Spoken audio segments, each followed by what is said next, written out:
Here on the ground, change happens fast. Problems feel frequent and urgent. It's loud and anxiety runs high. From a satellite view, the Earth looks the same as it did thousands of years ago. We've been here before. Let's learn from our past and shoot for a better future.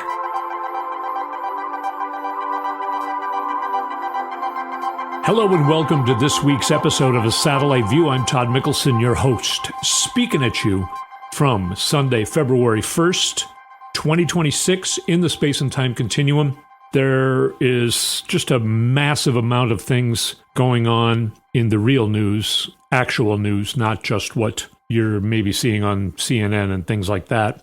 What you are seeing on CNN, I saw some of the clips from this morning, the Sunday morning shows, and it's just crazy. And it reminded me of a place back in time. Let's go back to early 2012, when I ran for the Minnesota State House of Representatives. And I was at a training for candidates. So they would give a training for you to help you with messaging. They had a breakout class where they would give you tips on how to raise money, how to be a candidate for office, to be an effective candidate and run a decent campaign. I was pretty good at the messaging portion of it. They had these assignments. So we had these little breakout groups of maybe 4 or 5 people in each group. And we were given an assignment of how to handle a public relations problem that came up in your pretend campaign, which was soon going to be a real campaign. My group was given the absolute impossible situation. Now, this was 2012.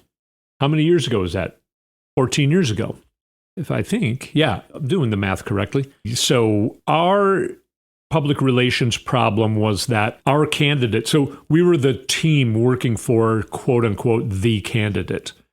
And we were to figure out how to handle the problem that it just came out in the press that our candidate and some of his friends, back when they were in college, ran a porn channel, like had an online porn channel of some sort. Okay? When we were tasked with that being our PR problem, all of us were like, okay, well, this is impossible, right? Now, I came up with the idea of, okay, no matter how many times we apologize for this, I mean, you just need to drop out of the race is the only answer, really. Of course, the other groups, I can't remember what they were given, but it was a lot easier than that problem. So I came up with, no, let's try and hold our own. Let's say that, online, on the internet, the most successful businesses are porn channels or whatever, porn whatever on the internet. So let's say, our candidate is a business owner and he knows how to run a business, and he could easily see that the best business to run on the internet is porn. And I talked the other people into it. They said, we can't just stick up for it. And I'm like, what else are we going to do? The only other choice is to just resign, just drop out of the race and disappear forever. This is impossible. Let's face it head on. Let's say our candidate was a savvy business guy even back in college. He ran a successful porn channel online. That is exactly what the Trump administration is doing this morning on the shows. Except back then, of course, we were ridiculed when we presented our little, we were given 15 minutes or something like that to come up with how a press conference. This is your first press conference after this horrible news just came out about your candidate. How are you going to handle it? And of course, the other people in our group said, okay, Todd, you're going to be the guy behind the microphone because I don't even know what you're going to say. And I was like, okay, fine. I actually talked my group into agreeing with me, and this was the tact we took. And the people that were there who are like supposedly experts on political matters and public relations and communications, they thought we were crazy. They thought I was crazy because how can you stick up for running a porn channel on the internet when you're running for office? Of course. I knew that. But now, imagine it being found out that Trump ran a porn channel when he was in college. Nobody would care. It would be the smallest infringement that he's ever done. That's how they're handling these Epstein files. And I told you that I wasn't going to tell you those recordings about a male surviving victim of Epstein and Trump. This is the Trump operation, not the Epstein operation. Epstein worked for Trump. I wasn't going to tell you, and I still am not going to, because I woke up the other night at about 3 a.m, and I just felt sick to my stomach. I had been having dreams that were related to the recordings of this victim that I told you about a couple weeks ago, that I listened to these recordings, and I'm not even going to tell you the name of this victim. You may have found it on your own by now, but it's so horrific and terrifying. What you imagine times 10. And Trump did these things. What came out on Friday on the DOJ's new release of the Epstein files, and they're saying this is 3 million out of 6 million files, which means, who knows, tens of millions of pages. And some of the stuff that got put out was things like, I will say one thing, because you need to know that this is serious, very serious stuff. It involves a 13-year-old girl being forced to perform something I have referred to as using part of Trump's anatomy as a popsicle in the past, because that sounds funny, but as I'm saying it now, it's just not funny. It's hard to be funny in this darkness. Not only that, but he also then, this is Donald Trump, also hit her in the face because she was doing it wrong. That's as far as I'm going to go in revealing to you, except for that it does need to be mentioned that the DOJ said we will not include videos. They included, I think, 2,500 videos or more. They said, but we are not including videos that have to do with child pornography, torture, or murder. Now, the tapes that I listened to talked about those things, detailed. The fact that the DOJ made that announcement on Friday, and they did release, among other horribleness that Trump himself perpetrated on children.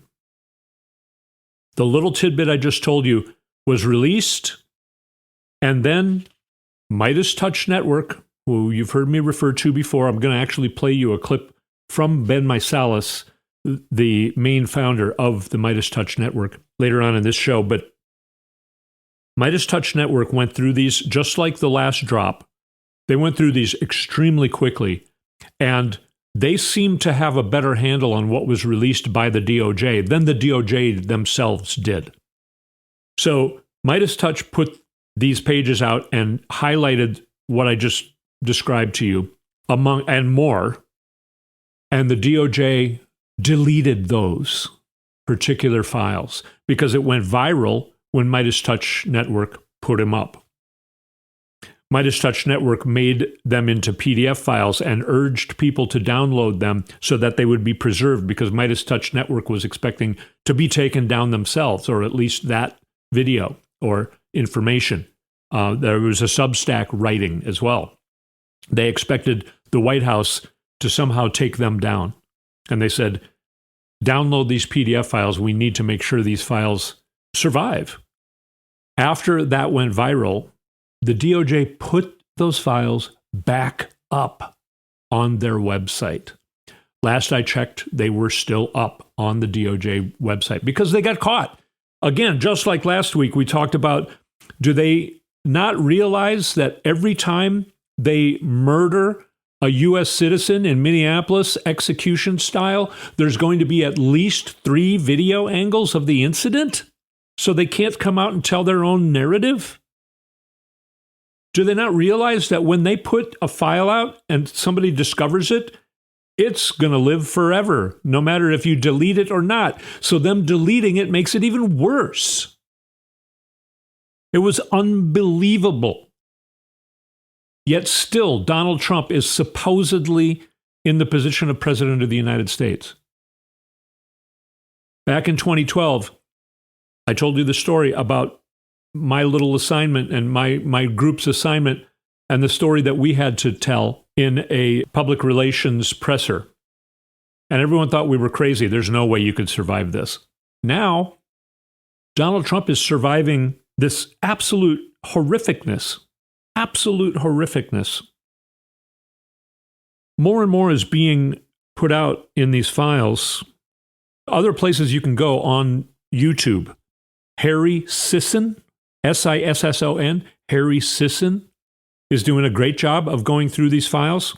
He's putting up some other stuff that is horrifying, very, very disturbing. So again, I give you a warning.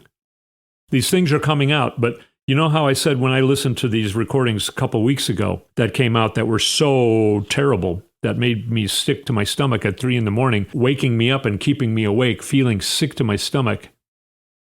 I told you I believed those recordings. I told you I believed that victim, that surviving victim, because most of these victims did not survive. There are burials that I believe in the next 5 years will be discovered. Hundreds, if not thousands. Yes. Another great source, Aaron Parnas, Parnas. His first name, Aaron, Aaron Parnas, is doing a great job of going through these files and putting things out in a somewhat concise manner, digestible, well, except that it'll make you sick to your stomach, you know? Oh my God. There is still a lot more that I want to talk about because this is only part of what came out this weekend. They put it out on Friday, the same day that they arrested Don Lemon.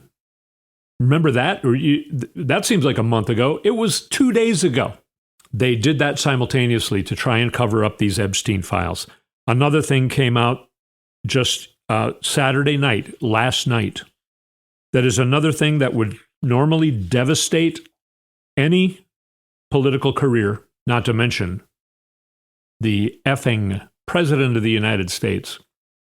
I'm going to put a cap on some of these Epstein files. There is more that we're going to come back and talk about, including some other people that were implicated in this that is like a surprise, yet no surprise. But I want to play for you. This is something Ben Meiselas, who is a lawyer who started the Midas Touch Network back in 2020 in reaction to the way Donald Trump was acting. This is what Ben Meiselas has to say in relation to these files, because Donald Trump thinks these files exonerated him, even though the story I told you is in what was released and is made very widely known. Millions of people are hearing that story I told you about Donald Trump and more. Yet Donald Trump thinks that he's exonerated. Many people are saying this. Many people are saying this exonerated. This is exonerated. I told you about how they're handling it. They're trying to just say it's no big deal. The same way I did in 2012 with that horrific story. I had to, my little group had to deal with in that sort of game. I'll just let him speak. Here's Ben Meiselas. I'll just give you my experience as a litigator.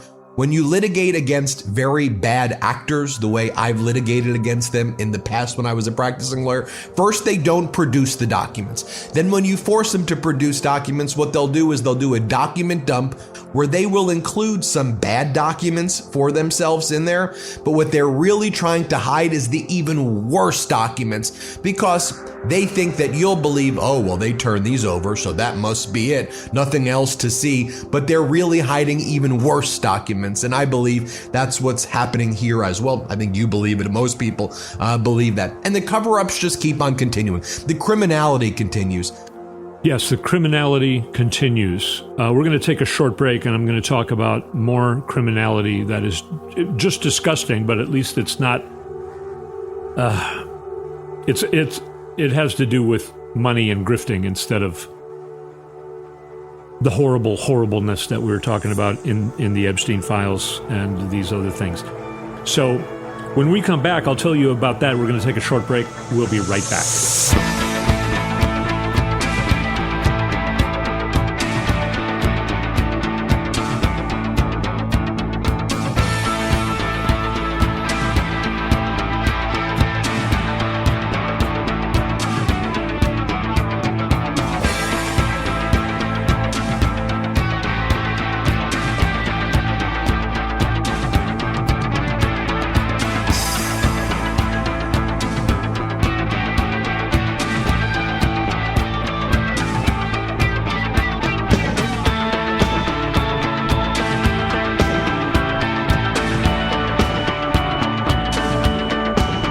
And we're back on a satellite view. Find our website, by the way, at satelliteviewpodcast.com. Go to YouTube and search for Satellite View Podcast, and you will find our YouTube channel. And then subscribe. It's free. And find me at Todd Mikkelson on Instagram, Blue Sky, Twitter. I think that's all the stuff I'm supposed to say. Let's get into another breaking story. I think I'm calling this the Feces fire hose, this episode, because this weekend is just a barrage. First of all, we're still talking about ICE in Minneapolis. We're talking about the fact that the DOJ is not going to do the proper investigations of their execution-style murders that they perpetrated against two different citizens here in Minneapolis. By the way, it's about 24 degrees right now in Minneapolis. It has been a high of no more than about 5 above zero for weeks now. And you can see, again, the incredible turnout constantly, every day, of people protesting against the Gestapo thugs called ICE here in Minneapolis. The cold did not deter. Now the cold has broken, and it looks like we're going to have a little bit more of a, highs around 20 degrees sort of week. But the news, the Trump administration tries to do things simultaneously so that none of the stories really get properly reported, because any one of these stories is so devastating to the administration. Here's a story that came out last night. 4 days before Trump's inauguration in 2025, lieutenants to an Abu Dhabi royal secretly signed a deal with the Trump family to buy a 49% stake in World Liberty Financial, that's an entity that Trump made up, for $500 million. The buyer paid half up front, steering $187 million to Trump family entities and $31 million to Witkoff entities. If you remember, I think it's Stephen Witkoff, who's actually doing Marco Rubio's job, because Marco Rubio's not doing it or not being allowed to do it. By the way, also information has come out, I think in this Epstein file dump, that it was Marco Rubio that paid for the dossier in Britain. If you remember, it was first the GOP people running in the primary against Trump, which would include Marco Rubio. Marco Rubio's campaign was the first one to pay Christopher Steele, the guy in England. I didn't do this in my notes, so I might not be getting the names right. But it was the Steele dossier back in 2016. That was paid for by Marco Rubio, actually.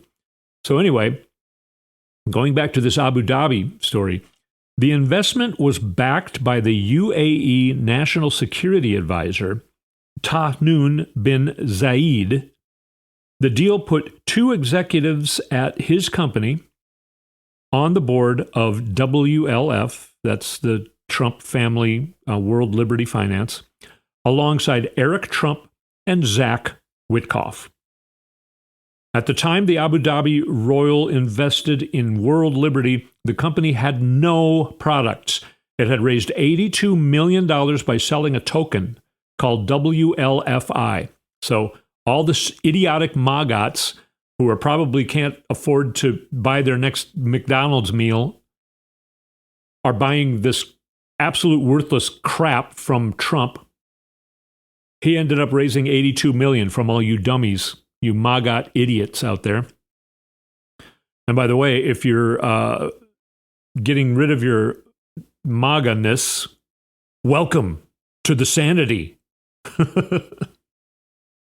But you still made Trump able to raise $82 million by selling you something worthless. Anyway, the investment didn't give the buyer rights to future WLFI token sales, leaving the Tahnoon-backed entity out of what was then the company's only source of revenue. So basically, they invested in nothing. It was an absolute quid pro quo, because then, a couple months later, when Donald Trump was president, they got our most classified semiconductor chips were then made available to Abu Dhabi. All right? And the money went to the Witkoffs and the Trumps. This included Eric, Don Jr., Barron Trump, and then Steve Witkoff, and it sounds like 2 of his sons. This was totally Abu Dhabi paying Donald Trump's family and Witkoff's family so that when Donald Trump became president, he could give them more absolute classified, our most valuable secrets, going against national security, by the way. How many times has he done this? He also is suing the FBI for going into Mar-a-Lago and finding that he had all those classified documents that good and goddamn well he has sold to our adversaries. So this is just the feces fire hose. Any one of these stories would absolutely mutilate the career of any other politician. But for some reason, the Donald Trump regime remains still. Now, there are things going on behind the scenes, very much so, to stop this, but it's not happening soon enough. Some good news. Liam Ramos, the little 5-year-old boy with the blue hat and the little backpack, he's a 5-year-old boy detained and sent to a Nazi concentration camp in Texas. Yes, they are Nazi concentration camps. ICE is Nazi. I know you're not supposed to say that, but I just did. Liam Ramos was released along with his father and is now, as of this morning, back in Minneapolis.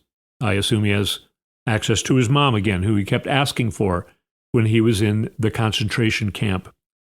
Other really good news.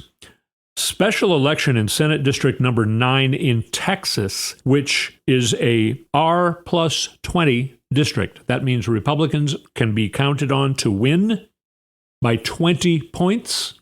Well, the Republicans can no longer be expected to win by 20 points or win at all. The Democrat in that race won last night.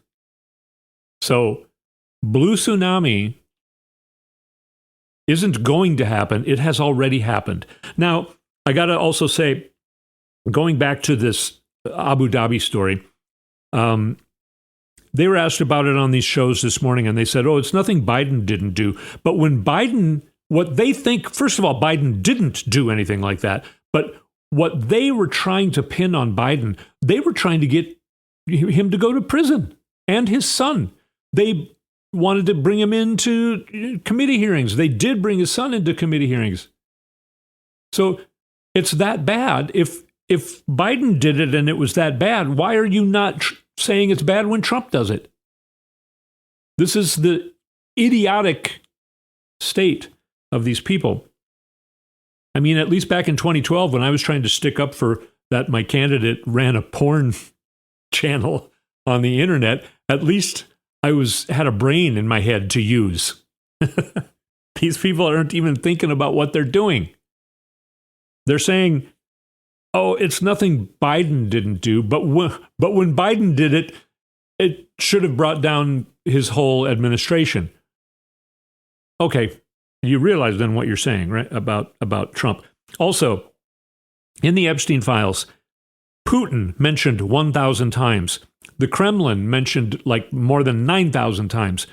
Epstein working with oligarchs in Russia, many Russian sex workers. Honey trap. This is what Putin's good at. Using women to trap, I don't know, a whole bunch of people. There have been resignations by top world leaders over this Epstein file dump on Friday. Also, Nutlick is in it. Bill Gates is implicated in it.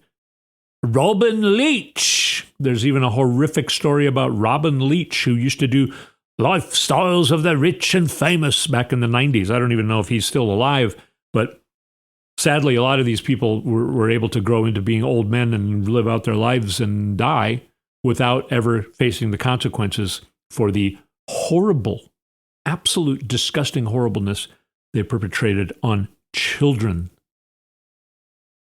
I think I've gone through my notes here, except for, again, Ukraine. Now, it's looking pretty devastating, but it has been for a long time.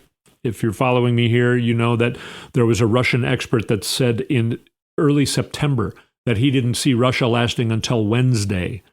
That was how many months ago? But it's now been reported that in December 2025, the Russians lost 35,000 soldiers. Right? Ukraine's drone and missile output is expected to reach $35 billion in 2026.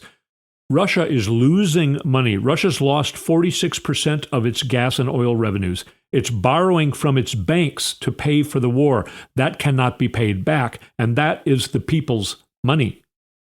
There's no maintenance being done on heat and snow removal in the middle of winter. 160,000 people in one place in Russia have been left out in the cold. Bankruptcies are up 32%. Going through Anna from Ukraine. First time ever, Russian deputy blames Putin for the failures of this war. Putin's stability's gone. Moscow, Siberia are falling. And a lot of these places, these different areas in Russia are expected to turn against Putin because they all see basically blood in the water. Russian banks disappearing. Russia's offensive exposed. The collapse of different towns. Russia faces price shock. Gold reserves are gone. Russian airlines completely down. Other places are saying that Ukraine has complete control of the air over Russia. Also devastating things reported by Jason J. Smart. Something unthinkable happens if U.S. Delta Force and Navy... Now I'm looking at the military show. Russian produces something so bad even the U.S. is stunned. They're talking about Russia's down to using old airplanes. Chaos erupts in China. Military turns against Xi in China, so therefore China can't help Russia. Iran's having trouble helping Russia. Also, without firing a shot, U.S. just cut off what keeps Russia's war alive. There's a chip that goes in some of the stuff that they need, and sanctions, I'm sure Trump doesn't know this, sanctions from the U.S. cut off this chip. So a huge part of the technology that Russia uses, because it's older technology, Ukraine is switched to new technology. Russia's using older technology, and Russia is being more and more hamstrung all the time, crippled in this war. So an awful lot to talk about. I tried to cover things you may not have heard about. If you want to go into some of these stories about in the Epstein files, they are available. You can find them. Some of these people, Harry Sisson, Aaron Parnas, they put up links where you can find this stuff. So does Midas Touch Network and other sources that where I get information. Katie Fang is a great place to go on YouTube. Again, just a feces fire hose of stuff the Trump administration's trying to get out there so that none of it gets focused on, but still it is to cover up that Donald Trump is a pedophile, child rapist. That's what he's been trying to cover up since he became president. I started talking about that a couple years ago, actually, and I kept getting warned by people, don't go there. There's no evidence. Yeah, there was evidence. There's sworn testimony by women who used to be children who were raped by Donald Trump. This has been out there for years, but now that stuff's being corroborated. People are no longer warning me. This stuff is, I'm 100% convinced is true. Again, I urge you to not trust anybody, including me. Look into it yourself if you want to, or just how do you feel about it? You know, when I ask you, and that's why he stole this election. Did he win in 2024? Again, I'll repeat myself. How do you feel about it? You remember Kamala Harris's campaign. You remember Donald Trump's campaign. Did he get hit in the ear by a high-powered bullet? What do you think? Don't trust me. I don't think he did. But I'm not asking you to trust me. I'm asking you to go inside yourself and see how you feel about that. Did Donald Trump win this election, or did he get Elon Musk, who's also further implicated? Elon Musk said, I was invited to the island, but I refused. No, he's in these files that were dumped on Friday, writing email after email after email. When is your most wild party on the island? I'm going to be with my kids, therefore I'm going to need some sort of wild break. I'm not looking for a quiet trip to an island. I need to party hardy. When is your most wild party? And we know, everyone knows, these people knew, if you're talking to Jeffrey Epstein about going to the island and you're talking about a wild party, what are you talking about? Are you talking about a cool punk band playing and that's what you're going to party? No, we know what you're talking about. So Epstein, revealed as an absolute bald-faced liar, as is all of these people, including Robert Nutlick, the Commerce Secretary? Why is he the Commerce Secretary? So Trump got Elon Musk to help him steal this election to stay out of prison. And when you go to prison for child rape, you're not treated very well in prison.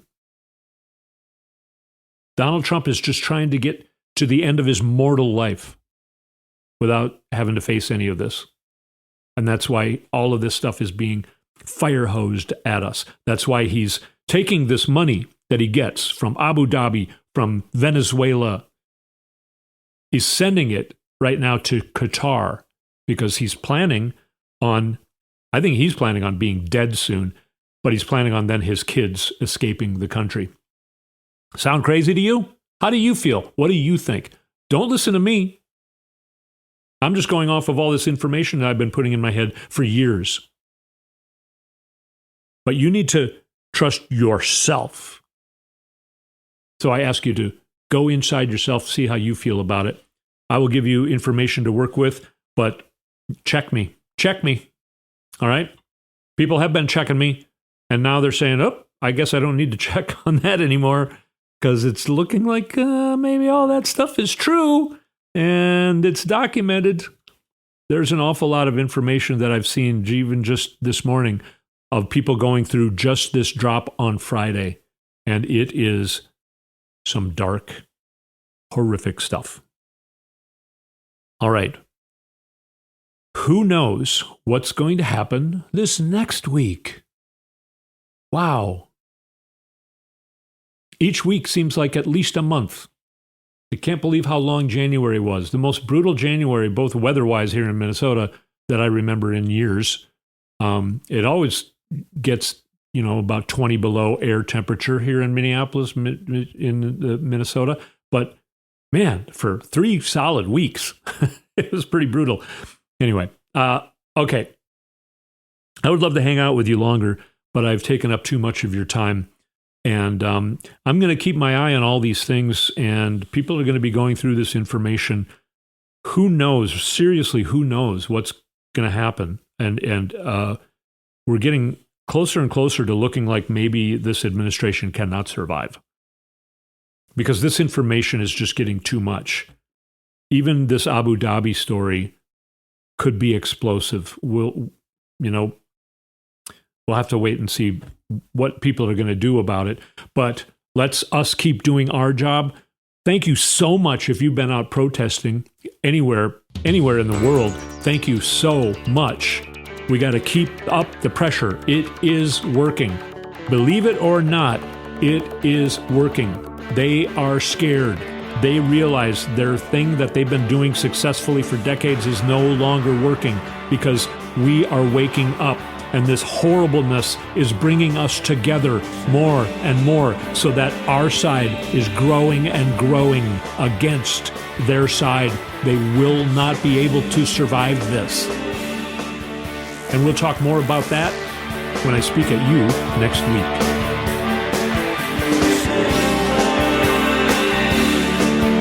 You've been listening to A Satellite View with Todd Mikkelson. Go to toddmikkelson.com for links and more information.